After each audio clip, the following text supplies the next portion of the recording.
Hey, what's going on, guys? My name is Tyler, and today I'm talking triads again. I talked about root note triads. Today it is inversions, specifically the first inversion of the triads.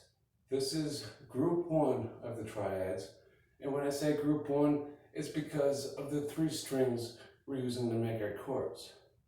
Group one consists of the skinny E, the B, and the G strings. Now, first inversion is where the root note is located. On a root note inversion, the root note is at the base of the chord. Now, on the first inversion, our root note is gone from the base of the chord to the bottom of the chord. So now we're working off the E string, is where we're starting to build our chords from. So this right here is a first inversion C major. This C is found on the 8th fret. And then our E shifts to the top of the chord, with the G being in the middle. This is still the 3rd of the chord. This is still the 5th of the chord. This is still the 1st of the chord. It's just in what order, what location are we finding these notes.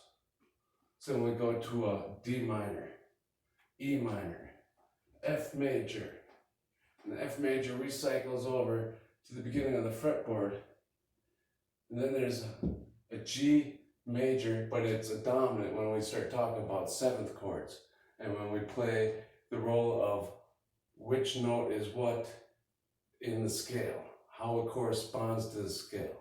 So for all intents and purposes, since we're using triads, this is a major chord then. Then we have our A minor, and then a B minor flat of 5th.